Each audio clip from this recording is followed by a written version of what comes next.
Selamat datang di X Undercover. Channel ini merupakan perbincangan antara Dr. Jaya dan Pak Franky yang bertujuan untuk edukasi serta menceritakan pengalaman Dr. Jaya sebagai ahli forensik dan patologi. Sekedar informasi terkait jadwal tayang X Undercover yang akan tayang setiap hari Senin, Rabu, dan Jumat. Maka dari itu, untuk mendukung channel ini agar selalu memberikan tayangan yang informatif dan edukatif, kalian bisa dukung kami dengan cara like, comment, subscribe, dan share. Dan selamat menonton! Kita menghasilkan uang pada saat kerjaan itu dibutuhkan orang. Nah itulah yang harus dicari. Apa yang dibutuhkan orang, kita kasihlah kebutuhan orang, gitu loh. Nah kalau udah sampai lingkaran gitu, barulah kita bisa berhasil kerja dengan enak, dengan santai. Itu Franky yang menerangkan kenapa orang Jepang begitu masuk kerja di satu perusahaan dia tidak pernah keluar. Karena dia udah ketemu ikigainya di situ, ya udah dia lakukan aja di situ. Dokter kan lama ikut sekolah di Jepang. Iya. Bisa bahasa Jepang kan, Dok? Sukoshi dake.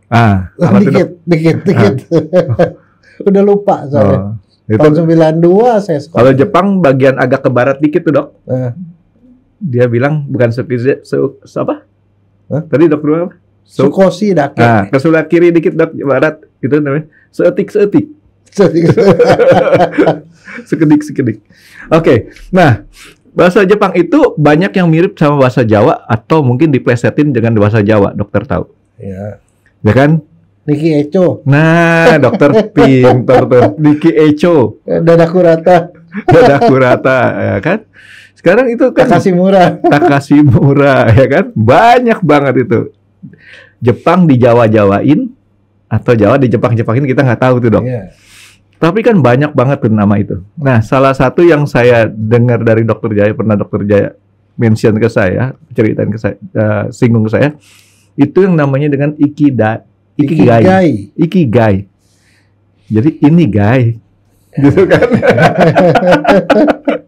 Itu apa, Dok? Secara lebih ini lagi, Dok. Ikigai itu ini guy, gitu kan? Gaya banget. Enggak, sebenarnya gini ya, itu filosofi orang Jepang. Dari dulu di awal waktu saya ke sana tuh saya bingung. Orang Jepang tuh kayaknya hidupnya bahagia banget gitu, Franky. Bahagia, menikmati banget. Coba kebayang nggak ya? Saya pergi ke stasiun kan, selalu stasiun. Di stasiun ada orang modal rokok. Utama lah ya ke stasiun ya. Ada orang rokok. Nenek-nenek nih. Nenek-nenek datang jalan gitu ya. Dia ngerokok di situ, kira-kira 1 meternya si nenek itu pegang pengki sama salam malap sama sapu kecil. Dia tungguin itu orang ngerokok. Terus begitu dia taruh puntungnya, langsung disapu sama dia. Sembari senyum, terima kasih gitu. Loh, arigato gitu ya. Yang terima kasih si neneknya itu. Terus dia hidupnya bahagia-bahagia. Terus saya jadi bingung, kenapa kok bisa begitu gitu loh. Apa yang terjadi kan, kebanyakan orang kalau melakukan kerjaan-kerjaan seperti itu dia stres ya, nggak suka lah. Saya ketemu banyak orang santai-santai gitu, misalnya pas hari Sabtu Minggu jalan-jalan pergi ke gunung, bawa kanvas, dia melukis-lukis, senyum, bawa anjing dan segala macam. Hidupnya tuh kayaknya bahagia gitu. Dan satu lagi, umur mereka panjang-panjang, Franky. Nah, sebelum dokter lanjutin, saya mau nanya sama dokter. Iya. Kenapa dokter selalu beranggapan bahwa Jepang itu lebih baik? Bukan lebih baik. Kadang ada comparisonnya, Franky. Nah, saya orang Indonesia, saya ke sana, saya banyak melihat banyak hal yang positif di Indonesia tidak kita punyai. Orang Jepang nggak punyai. Tapi juga banyak orang Jepang yang positif yang kita tidak punyai. Jadi kalau saya itu udah kebiasaan ngelihat hal-hal yang positif. Nah, jadi bahwa Jepang ini baik karena saya melihat itu yang kurang barangkali di kita, sehingga saya lihat itu baik gitu loh. 100 jawaban dokter. Kenapa? Karena ada pepatah, Dok. Tadi dokter awalnya udah ngomong karena saya orang Indonesia. Ya. Jadi ada pepatah apa, Dok? Rumput tetangga lebih hijau daripada rumput kita. Nah, ya, kita sebagai orang Indonesia, tetangga kita orang Jepang, kita lihat rumputnya lebih hijau. Iya. Gitu. Tapi kenyataan, Franky, di sana ini orang udah tua-tua pun mereka tetap kerja, dan mereka kerjanya tuh dengan sepenuh hati. Ya kebayang aja. Misalnya contoh ya, kepala stasiun kecil di pelosok. Kebayang nggak kalau kepala stasiun itu di Indonesia, di Jakarta lah. Iya. Pasti ada di dalam kantor, Franky, di tempat adem. Kalau dia punya kantornya adem. Nah. Ya. Di sana di Jepang, tahu nggak? Di situ paling anggotanya dia paling berdua. Satu tuh orang yang suka gini-gini itu tuh yang pemandu kereta lah. Satunya sama dia. Dia di sini dia nyapu, Frankie. Nyapu ngepel di stasiun tuh sampai ke lorong-lorong tempat-tempat bangku dia lapin. Kepala stasiun loh. Gajinya double triple tuh, Dok. Oh iya. Nah, dan dia melakukan itu dengan senang. Nah, itulah yang saya tadinya di awalnya tuh saya bingung. Belakangan setelah banyak bergaul, saya di sana kan lumayan lama ya. Bergaul, ternyata karena mereka punya satu falsafah hidup yang namanya ikigai yang kita tidak punyai, Frankie. Yang kita tidak punyai atau mungkin kurang kita sadari. Apa itu? Itu asal katanya iki. Iki itu kehidupan. Gai. Gai itu nilai kehidupan. Jadi bukannya ikigai gitu. Jadi nilai kehidupan itu sama seperti apa ya? Falsafah hidup gitu loh. Nah, sebenarnya kenapa mereka bisa sampai ke seperti itu? Dan itu katanya konon punya dampak yang luar biasa terhadap kesehatan, Frankie. Mereka lebih sehat, jarang kena serangan jantung, jarang kena stroke, dia umurnya panjang. Dan Frankie tahu ya, gara-gara prinsip seperti itu di Okinawa sana termasuk nomor 2 di dunia itu yang umurnya terpanjang. Dok, ini ikigai ini falsafah dalam keagamaan atau falsafah kebudayaan? Kebudayaan. Nah, jadi di sana di Okinawa itu rata-rata perempuan umurnya 87. Rata-rata 87. Laki-laki 81. Umur yang 100 banyak. Nah, kenapa bisa begitu? Nah, jadi sekarang mengawali itu sebenarnya kita punya ikigai juga. Tokohnya siapa? Pasti kamu bingung. Paling Shinchan lagi, dokter bilang. Bukan, Indonesia. Kabayan. Oh, tokoh Kabayan. Kabayan. Kenapa? Gini. Sekali waktu si Kabayan tuh lagi santai. Di Dangau lah, Dangau tahu ya? Di tempat di sawah ya lagi santai. Niup suling. Di situ ada istrinya ngasih makan, dia makan. Siapa Dok nama istri Dok? Si Oneng. Enggak, Nyi Iteng. Si Oneng masih gitu ya. Bajuri. Si Iteng. Nah, jadi dia santai-santai gitu. Nah, sekali waktu tuh ada kunjungan tuh pengusaha. Datang ke situ. Terus dia ngobrol lah di situ, ngobrol kan sebagai yaitu pendatang sama itu. Pak, Bapak punya sawah berapa? Oh, sawah ini ada sekian hektar. Bapak kok santai-santai begitu? Ya santai-santai aja, angin-angin. Dia bilang enak gitu. Dia bilang. Terus dia bilang gini, Bapak itu sebenarnya Pak, ini dengan tanah seluas ini, Bapak itu bisa bikin nih produksinya jadi lebih bagus Pak. Gimana caranya? Bapak mesti cari bibit-bibit pohon yang bibit unggul. Sekarang Bapak produksinya berapa? Ya cuma sekian hektar dia bilang, cuma sekian kuintal. Itu bisa meningkat Pak, bisa jadi 10 kali lipat Pak. Bapak gini-gini, Bapak mesti tanamin itu nanti dia subur, panen bisa 3 kali sehari, seminggu, 1 tahun 3 kali katanya. Bapak bisa dapat sekian, kalau sekian Bapak bisa dapat duit sekian, gini-gini. Nanti bukan cuma itu, Bapak bisa bikin penggilingan katanya. Penggilingan begini-begini. Terus si Kabayan dengerin aja tuh. Terus dia bilang, tuh gimana? Ya Bapak nanti bisa punya penggilingan sendiri. Bapak bisa jual beras sendiri. Begini. Terus si Kabayan bilang begini. Terus buat apa Pak? Ya nanti kalau Bapak gitu Bapak punya duit. Ya kalau punya duit buat apa? Ya nanti bisa happy sama keluarga. Jalan-jalan santai-santai katanya dia bilang. Terus si Kabayan bilang, Pak, itu kira-kira berapa tahun Pak untuk dapat itu? Ya kira-kira 10-15 tahun lah katanya. Kalau saya sekarang udah dapat itu. Nah, dia tuh udah mencapai ikigai, tujuan hidupnya tuh memang udah selesai, Frankie. Kabayan sama saya ada miripnya Dok. Sama-sama males Dok. Bukan malas, nggak malas Frankie. Tapi memang dia punya targetnya emang begitu Dok. Udah itu aja udah happy. Tapi begini, sekarang gini ya, kalau orang nggak ada tujuan hidup, pernah nggak ngalamin ada ketemu orang begini, ketemu suami istri nih, punya anak, anaknya udah kawin, anaknya perempuan udah kawin, udah punya cucu, tinggal di luar negeri, tinggal ini berdua, suami istri itu ngobrol, gini, ketemu temannya, Jadi sekarang lu mau ngapain? Dia karir udah bagus lah, profesional, tapi sekarang udah pensiun. Lu mau ngapain? Wah, tinggal nunggu mati doang nih katanya. Wah.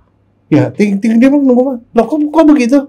Ya, mau ngapain? Karir kok udah dapet, rumah udah punya, mobil ada, istri ya tinggal nunggu mati. Ya, gue sih lagi mikirin kalau istri gue mati duluan, gue gimana nanti kalau gue mati duluan?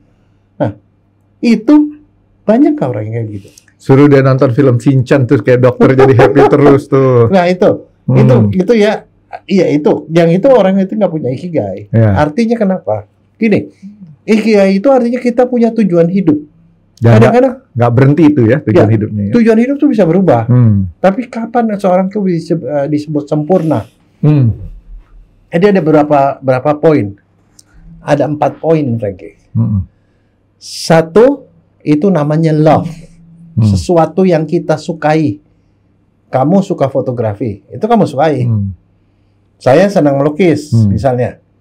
Si ini senang baca. Nah, terus kemudian apa yang kamu bisa nggak? Misalnya, kamu senang fotografi, kamu bisa fotografi. Bisa. Nah, kalau kamu bisa, itu namanya passion. Passion. Oke. Saya punya kesukaan dan saya bisa, itu namanya passion. Nah, terus kalau saya bisa nih. Terus kemudian saya dapat duit dari situ, namanya profession. Profesi. Saya bisa jadi dokter, saya dapat duit dari dokter, itu namanya profesi. Kalau saya praktek nggak ada uangnya, itu bukan profesi. Jadi saya masih masuk ke nomor 1, Dok. Ya. Saya punya sukanya tidur, saya bisa tidur. Nah, terus yang berikutnya nih, ini saya dibayar. Terus di sini masyarakat membutuhkan, saya dapat duit. Dapat duit, jadi saya dibayar dan masyarakat membutuhkan, itu saya dapat duit. Jadi, itu namanya occupation. Jadi kerjaan. Orang kerja bisa juga dia nggak senang sama kerjaannya, karena dia nggak punya passion, nggak punya love. Bukan juga profesi, karena kerja belum tentu bukan profesi. Kamu nggak pakai apa-apa, kamu nggak ketok-ketok palu, ketok-ketok batu juga, itu kerja, namanya menghasilkan duit. Masyarakat perlu. Nah, kalau masyarakat perlu dan kamu cinta dengan itu namanya misi. Mission. Nah, kalau semua gabung jadi satu, itu namanya ikigai. Oke. Berarti ikigai itu gabungan 5 kali 72 derajat, Dok. Kan tadi dokter bilang 1, 2, 3, 4, 5. Kalau segi 5 itu sudutnya 72. Enggak, tapi maksudnya gini, banyak orang ya. Kenapa orang di zaman sekarang itu perlu healing, Frankie? Karena dia kerja. Dia nggak suka sama kerjaannya. Nggak ada love di situ. Dia stres. Banyak kan orang yang kerja, kenapa lo kerjain gitu? Ya gue nggak suka sih, dan gue juga sebenarnya nggak begitu bisa, tapi gue dapat duit dari sini, ya udah gue kerjain aja gitu loh. Ada orang yang kalau nggak seimbang ya, dia punya profesi, saya dokter, ngobatin orang, saya melakukan profesi saya ngobatin orang, masyarakat perlu, tapi saya sebenarnya nggak suka jadi dokter. Bisa kan? Bisa. Nah, itu semua kalau digabung jadi satu jadi ikigai. Kamu kebayang nggak bahwa setiap orang kalau dia punya ikigai, dia nggak bakal mungkin putus asa bunuh diri. Nah, ikigai itu adalah caranya orang Jepang, bagaimana cara dia berkompromi dengan 4 hal tadi supaya dia tuh bisa mendapatkan kehidupan yang bahagia.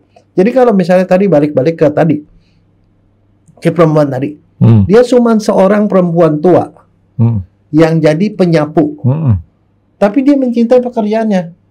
Dia bisa nyapu, dia bisa dapat duit di situ, dan itu dibutuhkan masyarakat, itu ikigai buat dia. Ya. Sebenarnya kalau menurut saya kunci awalnya tuh 1, Dok. Menurut saya nih, Dok, ya, kunci awalnya 1. Kita jangan mengerjakan apa yang kita cintai, tapi kita coba mencintai apa yang kita kerjakan. Karena kalau udah dapat itu 1 tuh, Dok, nanti ngerembet yang lainnya kan, Dok. Oh, bisa gitu. Tetapi kalau nggak diusahakan juga nggak bisa juga. Tapi ternyata otak saya lumayan bisa jalan juga ternyata, Dok, ya. Iya. Jadi artinya itu sebenarnya bukan tergantung dari orang kaya nggak kaya. Pernah nggak ngeliat ada orang kaya punya kerjaan bagus, profesi bagus, tapi dia tidak bahagia? Karena dia merasa itu bukan passion gua. Gitu. Bininya galak kali itu, Dok. Hah? Bininya galak. Nah, kalau soal bini galak itu ada satu teori yang dikeluarkan Socrates. Ada dua kalau punya istri galak. Yang satu jadi gila, yang kedua jadi filsuf. Socrates yang mana tuh, Dok? Itu katanya dia. Berarti kesimpulan kita sebenarnya sederhana. Bininya Socrates galak karena dia filsuf. Ya terus Dok ikigai lagi, Dok. Jadi ke Socrates. Enggak, tapi maksudnya gini. Nah, sekarang ikigai itu setiap orang harus punya ikigai, Franky. Jadi kalau misalnya contoh ya, pernah lihat nggak ada orang yang misalnya pensiun, habis pensiun post power syndrome di rumah, karena dia banyak itu, Dok. Itu dia tidak punya ikigai, Franky. Kenapa? Kadang-kadang dia kerjain kerjaan yang nggak ada duitnya. Di situ dia nggak mencintai. Dia nggak apa. Padahal misalnya seorang orang yang udah pensiun, dia punya ikigai. Ikigainya apa? Pokoknya sekarang gue mau mendidik cucu gue misalnya supaya cucu gue tuh bisa jadi orang yang berguna. Nah disitulah dia kemudian timbul semangat, dia bisa melakukan banyak hal segala macam. Tujuannya apa? Supaya untuk nyekolahin cucunya gitu. Nah itu artinya ikigai itu bisa berpindah, tapi harus dicari. Nah caranya gimana? Pada waktu itu pertama, kalau ini penting ya buat anak-anak muda yang mau mulai cari kerjaan. Cari kerja itu mesti harus memenuhi semuanya. Mulainya biasanya kalau anak-anak muda sekarang kan kebanyakan mereka mulai dengan love. Apa yang gue suka? Apa yang gue suka? Apa yang gue bisa? Gitu. Harus mulainya dari situ. Jadi artinya kalau udah gitu ya mulai aja. Nah nanti kemudian kalau mau kamu habis itu kemudian kamu harus cari apakah itu bisa menghasilkan uang apa enggak. So, kalau kerjaan dia suka, dia bisa, tapi nggak ngasilin uang. Nah itu masalah, Dok. Kerjaan banyak tapi nggak banyak yang ngasih duit. Nah, gitu. Nah, kapan kita menghasilkan uang? Pada saat kerjaan itu dibutuhkan orang. Nah, itulah yang harus dicari. Apa yang dibutuhkan orang? Kita kasihlah kebutuhan orang, gitu loh. Nah, kalau udah sampai lingkaran gitu, barulah kita bisa berhasil kerja dengan enak, dengan santai. Itu Franky yang menerangkan kenapa orang Jepang begitu masuk kerja di satu perusahaan dia tidak pernah keluar. Karena dia udah ketemu ikigainya di situ, ya udah, dia lakukan aja di situ. Jadi sampai kalau bahasa gaulnya sampai bangkotan di situ dah, Dok ya. Jadi soalnya banyak, saya sih contoh ya, yang seperti waktu itu saya cerita mahasiswa saya itu benar-benar sama sekali nggak ada ikigai, Franky. Dia lulus, dia saya bimbing fakultas hukum, skripsinya bagus.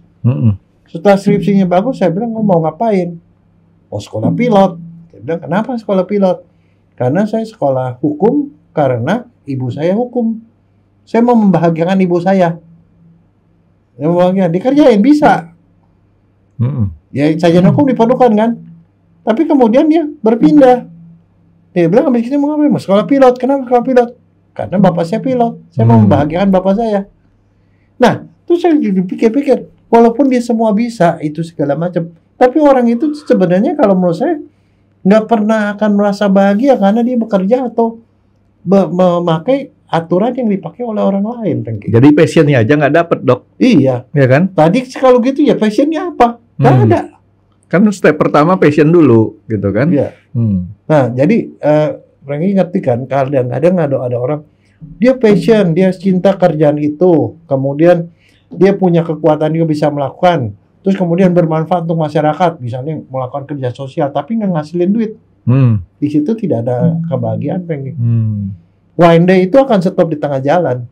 Nah, kalau itu ada semua, sampai tua pun, sampai kapanpun kita bisa menikmati hidup dan benar-benar ngerasa bahwa itu adalah hidup gitu loh. Kalau menurut saya itu dalam sekali. Itu yang mengemukakan itu seorang psikiater orang Jepang. Jadi ikigai itu sebenarnya kan sangat dinamis, Dok ya. Iya. Dan ikigai ini mendorong kita untuk tetap selalu punya semangat hidup. Ya. Gitu, dan Dok, setiap saat punya tujuan. Pada saat sekali waktu kita kerja, kita selesai, kita keluar, kita harus mencari ikigai kita yang baru.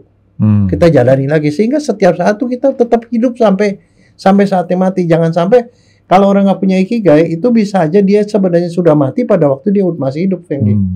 Kan orang bilang, kapan seorang itu dibilang mati? Pada saat dia tidak punya keinginan lagi.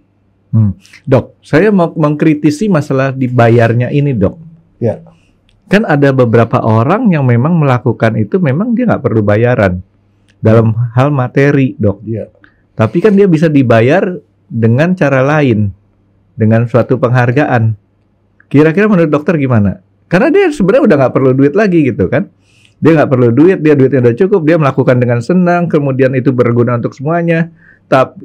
Kemudian juga secara profesi juga dia dapat itu kan ya. Tapi dia nggak dibayar nih, Dok. Karena dia nggak dibayar pakai duit maksudnya, tapi dibayarnya dengan istilahnya ya orang menghormati dia dan sebagainya. Itu kira-kira masuk ke golongan ikigai juga nggak? Sebenarnya enggak. Karena kalau yang kayak begituan itu tergantung sama dia. Tergantung sama dia. Karena orang itu nggak pernah sendiri. Dia punya keluarga dan segala macam. Itu memerlukan biaya. Biar gimana kalau itu nggak terpenuhi, salah satu itu nggak masuk ikigai. Itu ada hasil penelusuran penelitian pada orang-orang Jepang oleh seorang psikiater. Namanya Mieko Kamiya. Dia lakukan penelitian pada banyak orang Jepang dan terutama di daerah Okinawa. Kenapa kok mereka tuh bisa bahagia sampai tua gitu loh. Kadang-kadang ikigai mereka sederhana. Saya ikigai saya mau nyekolahin anak saya sampai anak saya jadi. Nanti saya mau hidup tua, setelah tua saya hidup berdua sama suami saya sampai mati gitu. Kadang-kadang impiannya seperti itu. Barangkali ada beberapa orang yang kalau menurut saya juga melakukan yang namanya ikigai itu beberapa pelukis-pelukis barat itu yang pernah ke Bali dan kemudian mereka merasa kayaknya hidupnya enak. Jadi dari sejak awal dia bilang, cita-cita gue kalau udah tua gue pengen tinggal di Bali, gue pengen melukis gitu. Ada siapa? Si Blanco ya? Iya, Pablo. Antonio Blanco. Dia kawin sama orang Bali. Kerjanya dia santai-santai di sana. Dia dengerin musik Bali. Dia suruh isinya jadi model, dia gambar dan segala macam. Jadi ya itu ikigainya dia seperti itu dan dia itu bisa berkarya sampai dia mati. Nah, Dok, jadi tadi dokter ngomong tuh orang nanti pengen berbahagia sama istrinya sampai tua gitu kan. Pokoknya. Tapi kan dia nggak dapat bayaran tuh, Dok. Yang orang tadi nggak dapat bayaran juga. Oh, dia dari itu kan dia pasti melakukan sesuatu, nggak dengan begitu dia diam aja. Artinya ikigai itu yang membuat dia bersemangat supaya itu terwujud gitu loh. Terwujud. Jadi di situ tempat dia.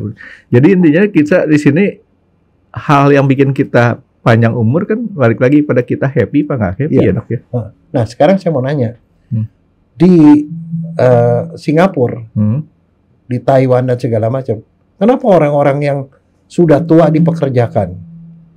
Supaya mereka punya ikigai, Frankie. Secara nggak langsung ya, Dok ya? Iya.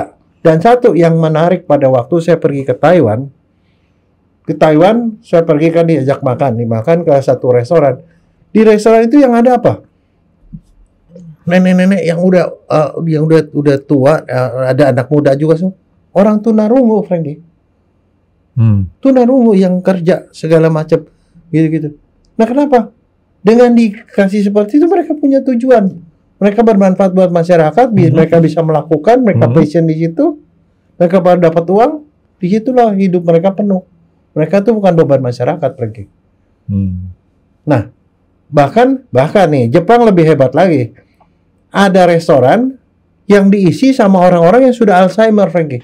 Orang pikun. Nah, kamu pergi ke sana, kamu pesan mie, tahu-tahu yang datang lontong cap gomez. Itu orang Jepang, Dok? Jepang semua. Tapi ada yang namanya Ilham nggak, Dok? Ada. Nggak, maksudnya saya itu kenapa orang-orang yang sudah pikun begitu udah tua-tua 80 tahun lebih pikun di situ dan orang pergi ke situ mereka happy di situ. Kenapa? Mereka menertawakan diri sendiri, nanti gua kalau udah tua juga kayak gitu. Jadi nggak ada yang marah, Frankie. Kalau Ilham mesen di mesen apa, dibawain apa, begitu ketawa sama-sama lo yang dipesen lain gitu. Kalau Ilham bukan pikun, Dok. Jadi kalau Ilham ini dia tuh kalau menurut saya, Dok ya, dia cukup stres kalau dapat instruksi. Jadi apa yang kita omongin cepat lupa lagi, Dok. Nggak, tapi maksudnya saya, itu kalau itu diterapkan, Frankie, semua orang merasa berguna dan orang nggak jadi beban buat orang lain gitu, Frankie.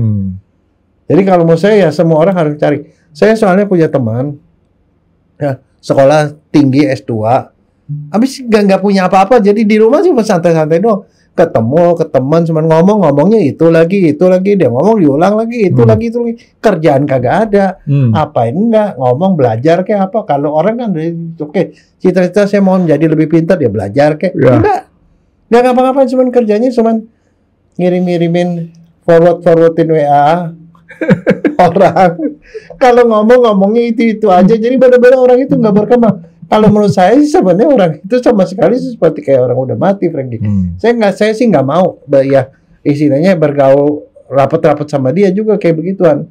Keseret-seret dokter. Iya, karena itu berbahaya buat saya. Jadi kalau buat saya mendingan saya kerjakan sesuatu yang bisa berhasil buat masyarakat. Saya senang, saya mampu, saya bisa kerjain, ya saya kerjain gitu loh. Gitu. Jadi untuk kepenuhan suatu hidup itu jadi way of life sebenarnya itu ikigai itu sangat bagus kalau menurut saya. Ikigai ini sejak tahun berapa dok ada di Jepang? Dia di Jepang itu udah seperti kayak Pancasila, Frankie. Sudah diterapkan ke manusia, anak masyarakat. Oh, masyarakat itu kan penggali, kata si Ketua Soekarno kan, saya itu bukan penggali, saya cuma menggali Pancasila dari sesuatu yang hidup sudah dalam masyarakat. Ya, ikigai itu adalah sudah hidup dalam masyarakat Jepang. Nah, terus dok, masyarakat Jepang kan yang tadi dokter bicarakan nih masyarakat Jepang yang kelahiran tahun berapa gitu kan dok ya. Kira-kira dokter dapat informasi lagi nggak bahwa ikigai ini tetap tumbuh dalam keseharian masyarakat Jepang sekarang nih dok? Masih tumbuh di daerah yang rural, yang di daerah perkotaan barangkali agak luntur sedikit karena banyak di antara mereka yang sejak kekalahan dari Perang Dunia Kedua mereka sekolah di luar negeri, ya otomatis sifatnya juga akan berubah sedikit. Tetapi kalau menurut saya sih mostly sebagian besar masih menganut itu karena waktu saya masih pergi ke Jepang ya mereka masih begitu. Jadi mereka menikmati benar apapun peran yang mereka lakukan di dalam masyarakat. Mereka nggak semua orang berambisi untuk apa, enggak, mereka tuh puas dengan apa yang mereka bisa lakukan sekarang dan menghasilkan buat mereka begitu. Nah, ikigai ini perlu nggak sih kita cantumin setinggi langit? Enggak. Dia punya targetnya. Nggak perlu. Nggak perlu, karena nanti setiap orang itu harus melihat dia sendiri. Kan tiap orang passionnya beda. Passionnya beda, kemampuannya beda. Maka setiap orang harus mencari ikigainya sendiri supaya dia bersemangat menjalani hidup. Apa tandanya orang nggak punya ikigai, Frankie? Apa tandanya orang nggak punya ikigai? Bangun tidur, bangun malas. Gua kerja lagi. Nggak ada gairah, Frankie. Makanya dia perlu healing dan macam-macam. Wah, jadi merasa saya dok. Enggak, kalau saya sih bukan soal gitu dok. Karena di dalam fisika itu kan gaya tarik bumi kan 9,8 meter per detik kuadrat. Ternyata gaya tarik selimut itu bisa sampai 3 kali lipatnya dok. Apalagi kalau selimutnya yang tebal, iya. Selimut yang berat itu. Jadi kita nggak turun-turun dari tempat tidur karena gaya tarik selimutnya lebih besar. Anak saya tuh seneng tuh pakai selimut yang tebal itu, tebal beratnya setengah mati tuh. Saya pikir diisi pakai apaan sih itu? Dakron. Bukan, berat sekali, Frankie. Mungkin ya, jarang pakai bulu angsa. Biasanya pakai dakron sih, dok. Nggak tahu, kalau mungkin lebih mahal kali. Modalnya mahal kalau pakai bulu angsa asli. Gitu. Atau jangan-jangan balik ke zaman dulu pakai kapas. Itu berat. Ada yang lebih berat, Frankie. Pakai timah hitam.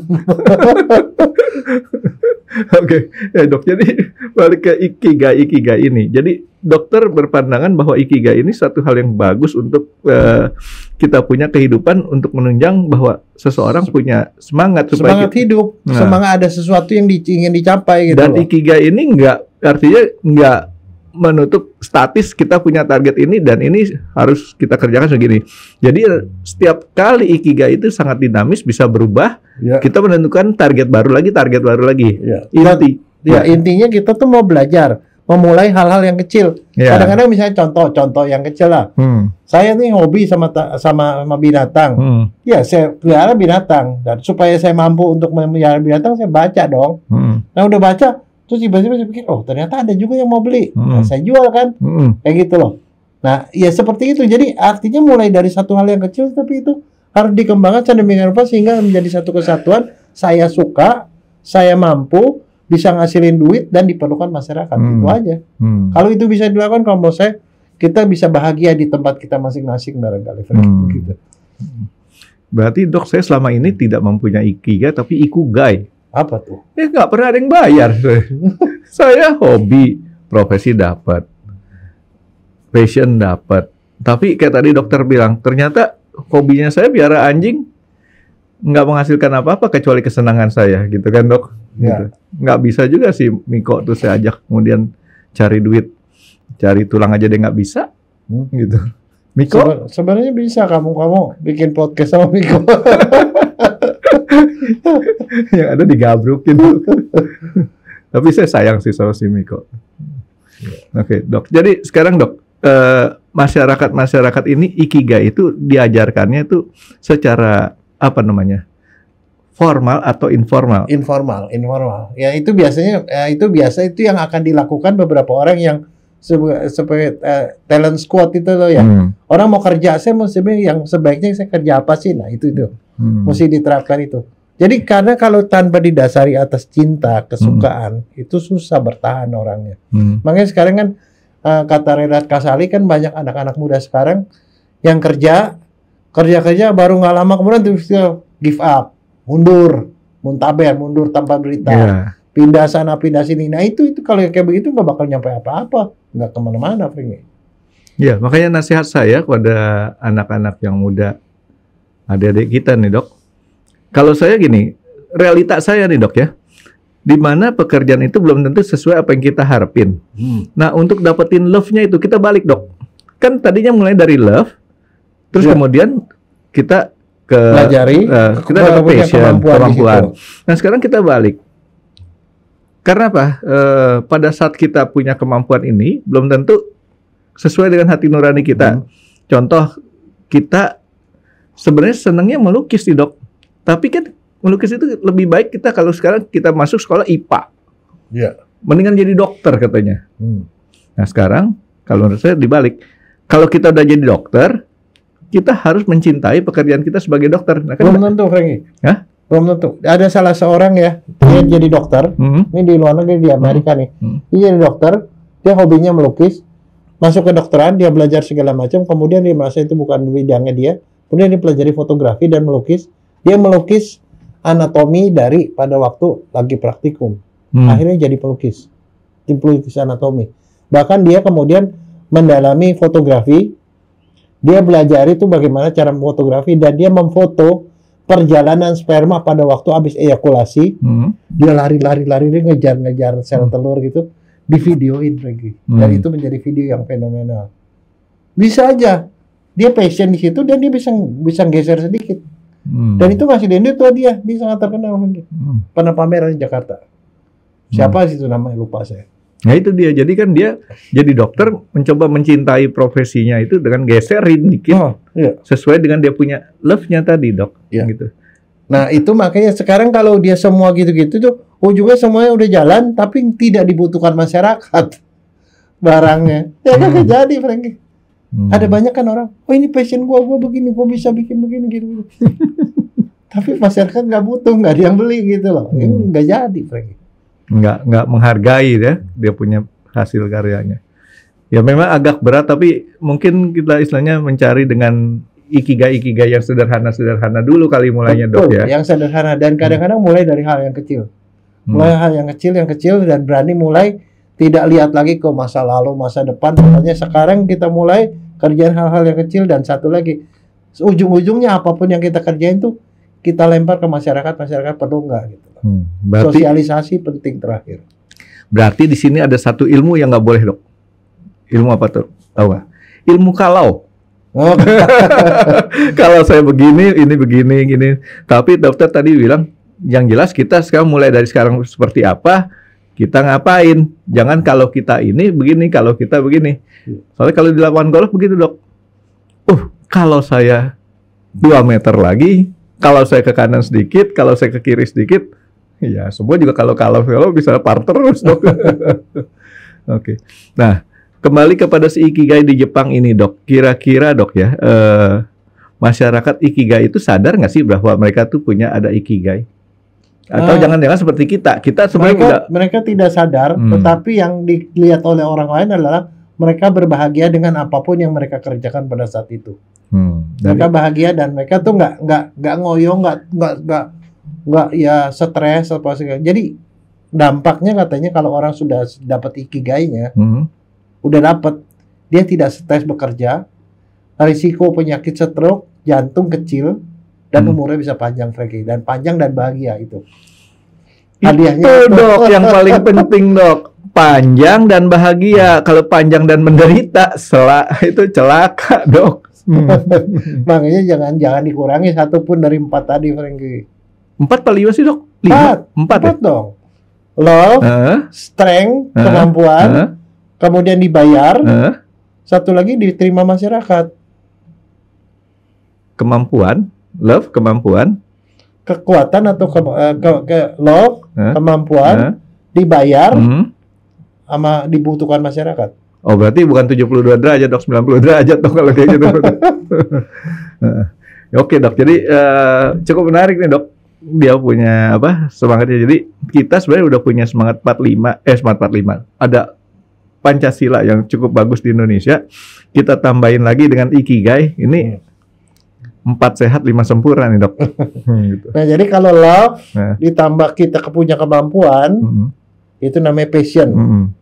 Kemampuan dan dibayar namanya profession. Kalau dibayar dan dibutuhkan masyarakat namanya occupation, pekerjaan. Dibutuhkan masyarakat dan love, itu namanya mission, misi. Jadi kita harus lengkap begitu baru kita sempurna jadi manusia. Tahu nggak saya mikir jadi apa dok? Apa? Saya mau jadi kabayan aja. Nggak usah repot-repot nunggu berapa tahun lagi. Enak dok jadi kabayan dok. Dia tiap hari makanya kan kalau ada orang bilang, ngapain sih udah pensiun masih mau kerjain ini. Lah kalau orang nggak mau kerjain apa-apa ya udah tinggal masuk kubur aja, saya bilang. Orang itu sudah mati pada prinsipnya, orang udah mati pada saat dia tidak punya keinginan. Setuju. Ya. Oke dokter, ada yang mau tambahin lagi dok masalah Ikigai ini dok? Ya saya rasa ini cukup. Ikigai, Onogai, Ikugai. Yang satu yang benar, yang dua yang salah nih dok. Ikugai. Ikan Iki sama Iku. Ada Ono lagi. Oke, thank you Dokter Jaya. Terima kasih sudah menonton X Undercover. Jangan lupa like, comment, dan subscribe. Dan ditunggu ya video-video kami selanjutnya. Nah, buat kalian, jika ada pertanyaan untuk Dokter Jaya, boleh banget komen di bawah. See you guys.